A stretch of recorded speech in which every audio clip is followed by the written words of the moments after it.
ఓం మహాగణాధిపతయే నమ. ఓం గురుభ్యో నమ. ఓం శ్రీమాత్రే నమ.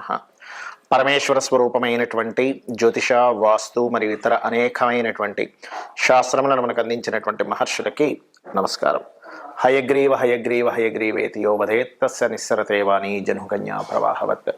అరుణాం కరుణాతరంగితాక్షీం ధృతపాశాంకుశపుష్పబాణచాపాం అనిమాదిభిరావృతాం మయూకైః అహమిత్యేవ విభావయే భవానీం. శ్రీమాత్రే నమః. మనం ఈరోజు చెప్పుకోబోయేటువంటి విషయం ఏంటి అంటే, చాలామంది చూడండి, లైఫ్ చాలా హ్యాపీగా సాఫీగా సాగుతూ ఉంటుంది.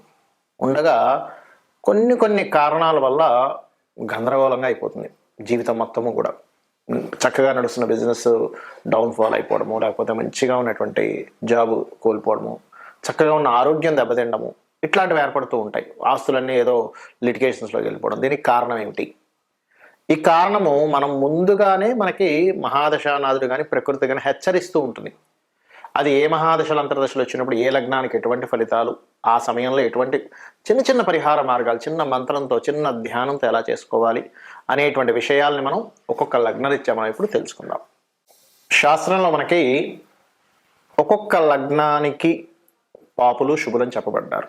అయితే ఈ విషయాలు చెప్తుంది నేనైనప్పటికీ కూడా చెప్పేసిన సాక్షాత్ లలిత అమ్మవారిగా భావిస్తూ, ముందుగా మేష లగ్నం కనుక తీసుకున్నట్లయితే, లగ్నం నుంచి ఎప్పుడు కూడా గుర్తుపెట్టుకోండి, శాస్త్రంలో చెప్పినటువంటి సర్వే త్రికోణ నేతారో గ్రహా శుభఫలప్రదా, త్రికోణాధిపతులు శుభ ఫలితాలను ఇస్తారు. మరైతే ఇక్కడ మరి త్రికోణాధిపతులు కాకుండా ఉన్నవి ఏమిటి అంటే, థర్డ్ లార్డ్ కానీ, సిక్స్త్ లార్డ్ అంటే 6వ అధిపతి, 3వ అధిపతి, 6వ అధిపతి, అష్టమాధిపతి, వ్యయాధిపతి. ఒక్కొక్క లగ్నానికి ఒక్కొక్కరు అవుతారు. ఎప్పుడు తృతీయాధిపతి ఇవ్వాలని రూల్ లేదు ఫలితాలు. ఒక్కొక్కసారి ఆ యొక్క గ్రహం ఇంకో గ్రహానికి కనెక్ట్ అయ్యి ఇంకో గ్రహానికి ఇచ్చినప్పుడు ఆ అధిపతి కూడా ఇస్తాడు తృతీయాధిపతి ఫలితాలు. దాన్నే పిఏసి అంటారు, అంటే ప్లేస్మెంట్, ఆస్పెక్ట్ అండ్ కంజంక్షన్. ఎక్కడుంది, ఎవరితో కలిసి ఉంది, ఎవరితో చూడబడుతుంది, ఏ నక్షత్రంలో ఉంది అనే దాని మీద తృతీయాధిపతి ఫలితాలు వేరువేరుగా వస్తాయి. ఇప్పుడు మనం సడన్ డౌన్ఫాల్స్ ఒక్కోసారి ఏ రకంగా జరుగుతాయంటే, కొంతమంది చూడండి సంతకం పెడుతూ ఉంటారు. అంటే మీరు పర్టికులర్గా మీ మేషలగ్నంలో జన్మించిన వారు బుధుడు యొక్క ఫలితాలు ఎవరైనా ఇస్తున్నా, బుధ మహాదశ అంతర్దశలు వస్తున్నా, బుధ రాశుల్లో ఉండే గ్రహాలు యాక్టివ్గా ఉన్నా, మీరు గుర్తుపెట్టుకోవాల్సింది ఏంటంటే, అగ్రిమెంట్స్ ఎక్కడైనా చేస్తున్నామా, ఎక్కడైనా సంతకం పెడుతున్నామా, చాలా రకాలుగా ఉంటుంది. చూడండి, ఒక పెద్ద ఆఫీసర్లో సంతకం పెడతారు దేని మీద, తర్వాత అదేదో ఇబ్బందికరమైనటువంటి వాతావరణంలోకి వెళ్ళి అతని జాబ్కి ఇబ్బంది వస్తుంది, లేదా ఒక అగ్రిమెంట్ చేస్తారు. అంటే ఏమిటి, మేషలగ్నం వారికి బుధుడి యొక్క ఫలితాలు లేదా బుధుడి యొక్క ఫలితాలు ఇచ్చే మరొక గ్రహ ఫలితాలు వస్తున్నప్పుడు మీరు సంతకాలు పెట్టేటప్పుడు జాగ్రత్తగా ఉండగలుగుతూ, ఆ సమయంలో మీరు గనక లలితాసహస్రనామాల్లో ముఖ్యంగా ఓం కర్పూర వీటి కామోద సమాకర్ష దిగంతరాయ నమ, లేదా ఓం కనకాంగద కేయూర కమనీయ భుజాన్వితాయ నమ మంత్రం చేసుకుంటే కూడా మీకు ఆ దోషం ఉండదు. లేదా ఓం అపర్ణాయ నమ కూడా చేసుకోవచ్చు. లేదండి మరి అష్టమాధిపతి అంటే, ఇక్కడ లగ్నాధిపతి అష్టమాధిపతి ఒక్కడే కాబట్టి మేషలగ్నానికి పెద్దగా భయపడాల్సిన పని లేదు. కాకపోతే ఆ అష్టమాధిపతి కనుక పాడయ్యాడు మేషలగ్నం వారికి, మీరు వాహనాల మీద వెళ్ళేటప్పుడు జాగ్రత్తగా ఉండాలి ఆ సమయాల్లో. ఎందుకంటే యాక్సిడెంటల్ ప్రౌఢ యోగం అవుతుంది. అందుకే చూడండి, చాలా మంది వెళ్తూ చాలా బాగుందండి, సడన్ చిన్న యాక్సిడెంట్ జరిగింది, అక్కడి నుంచి మా లైఫ్ ఇబ్బంది పడింది అంటూ ఉంటారు. అంటే మీకు ఏంటి, కుజుడు ఫలితాలు కానీ, కుజ యొక్క మహాదశలు నడుచేటప్పుడు కానీ, కుజుడు యొక్క ఫలితాలు మరొక గ్రహం ఇచ్చేటప్పుడు కానీ కొత్తగా మీరు చేయవలసింది ఏమిటి అక్కడ అంటే, మీరు హనుమాన్ ఆలయాలకు కానీ, దుర్గా ఆలయాలకు కానీ రెగ్యులర్గా వెళ్తున్నట్లయితే ఆ ఇబ్బంది నుంచి మీరు బయటపడతారు. మరి ఇక్కడ వ్యయాధిపతి కూడా శుభుడై ఈ లగ్నానికి. కాకపోతే గురువు కనుక పాడై మహాదశలు నడిచేటప్పుడు అనవసరంగా ఇన్వెస్ట్మెంట్స్ చేస్తారు, అక్కడ ఇబ్బంది పడతారు. చాలా మంది చూడండి, మేము పలానా దగ్గర రకరకాల స్థలాలు కొనేసామండి, అపార్ట్మెంట్లు కొనేసాం, ఇన్స్టాల్మెంట్స్ కడుతూ ఉన్నాం, సడన్గా జాబ్ పోయింది, అప్పులు చేయాల్సి వచ్చి ఇబ్బంది పడ్డాం అంటూ ఉంటారు. దానికి కారణం ఏంటంటే గురువు పాడయ్యాడు అక్కడ. కొంతమందికి శని భగవానుడు పాడవుతాడు. అప్పుడు ఏమవుతుందంటే, మంచి జాబ్ ఉంది అనుకునేసరికి టక్కని జాబ్ పోతూ ఉంటారు. ఇప్పుడు మరి వీటికి ఏం చేయాలి? గురువు కనుక పాడైతే దానికి ఒకటే మార్గం, ధర్మబద్ధమైనటువంటి కొన్ని ప్రక్రియలు చేయడం మాత్రమే.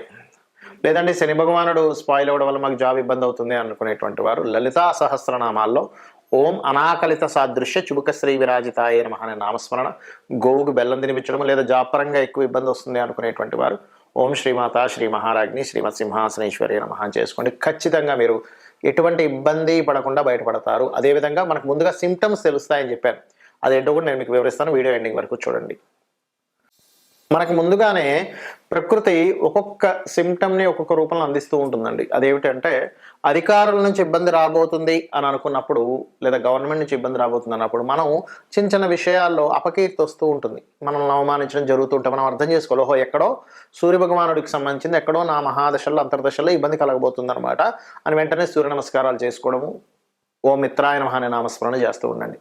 లేదా చక్కగా సూర్యభగవాను చూస్తూ భానుమండల మధ్యస్థ భైరవీ భగవాన్యే నమః అనే నామస్మరణ చేసుకుని లలితా సహస్రనామాల్లో అద్భుతమైన ఫలితాలు వస్తాయి. అలాగే మరి కొంతమందికి చంద్రుడి ద్వారా, అంటే ఒక్కోసారి ప్రయాణాల వల్ల ఇబ్బంది వస్తుంది చూసారు. కొంతమందికి ప్రయాణాల వల్ల, లేకపోతే చిన్న మాటకి మనసు బాధపడి ఆ మానసికమైనటువంటి ఒత్తిడిలో ఇబ్బంది పడుతూ ఉంటారు. దానికి ఏంటంటే మీకు ముందుగానే చిన్న చిన్న సిమ్టమ్స్ రూపంలో నీళ్లు కింద పడిపోవడం కానీ, లేకపోతే వాటర్ రిలేటెడ్ సంబంధించిన ప్రాబ్లమ్స్ ఎదుర్కొంటూ ఉండడం కానీ, లేకపోతే నీళ్లు తాగుతున్నప్పుడు ఒక్కోసారి పుల్లబారడం అంటారు, ఏదో బుక్ నేను బయటకు వచ్చేసి అట్లాంటివి జరుగుతుందంటే ఎక్కడో చంద్రుడికి సంబంధించింది ఎక్కడో దోషం ఉంది. అది మీరు అర్థం చేసుకొని చంద్రుడికి సంబంధించిన దానం అంటే బియ్యం దానంగా ఇవ్వడం కానీ, గోవుకి చక్కగా మీరు గోధుమ పిండి బెల్లము కలిపిన పదార్థం తినిపించడం కానీ, ఓం మనస్వినియే నమః అనే నామస్మరణ చేయడం, లేదా ఓం అష్టమి చంద్ర విభ్రాజ అలికస్థల శోభితాయే నమః అనే నామస్మరణ రోజు ఒక 40 నిమిషాలు చేయండి. పెద్దగా మీరు ఏదో పెద్ద చేయాలని రూల్ లేదు. ఈ చిన్న మంత్రంతో కూడా మీరు బయటపడవచ్చు.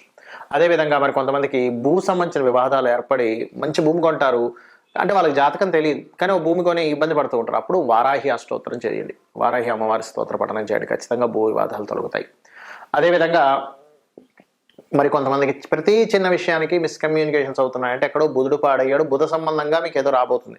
మిస్కమ్యూనికేషన్ అయి తర్వాత మీరు బిజినెస్లోకి వెళ్తున్నారు అంటే అక్కడ ఏదో సంథింగ్ ముందుగా మీకు హింట్ ఇచ్చింది.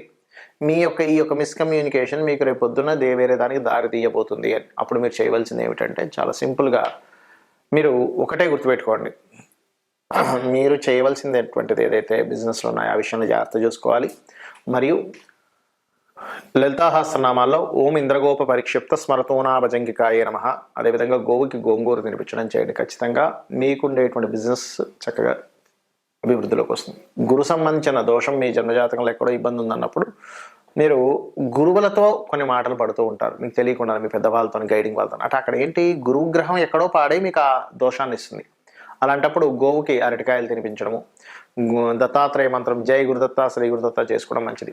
స్త్రీ ద్వారా ఇబ్బంది వస్తుందంటే శుక్రగ్రహ దోషం ఎక్కడో వచ్చింది, అలాంటప్పుడు శ్రీమాత్రే నమః, బొబ్బర్లు దానంగా ఇవ్వడం, గోవులకి తీపి చపాతీలు తినిపించడం. శని సంబంధించినటువంటి ఏదైనా దోషం వచ్చింది మీ జన్మజాతకంలో అన్నప్పుడు కింద స్థాయి వాళ్ళతో మీకు వ్యతిరేకతలు వస్తూ ఉంటాయి, అంటే మీకు కింద పనిచేసే వాళ్ళతో. అంటే అర్థం ఏమిటి, శనిగ్రహం ఎక్కడ దోషమైంది, దానికేంటి నూనె దానంగా ఇవ్వడం, నువ్వులు దానంగా ఇవ్వడం, ఓం అనాకలిత సాదృశ్య చుబుక శ్రీ విరాజితాయ నమః చేసుకోవడం.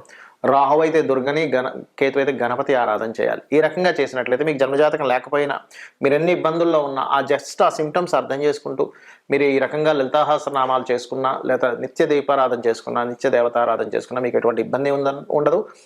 గ్రహస్థితి ఎలా ఉన్నా సార్ అమ్మవారు మిమ్మల్ని కాపాడుతుంది, కాపాడాలని మనస్ఫూర్తిగా కోరుకుంటూ శ్రీమాత్రే నమః.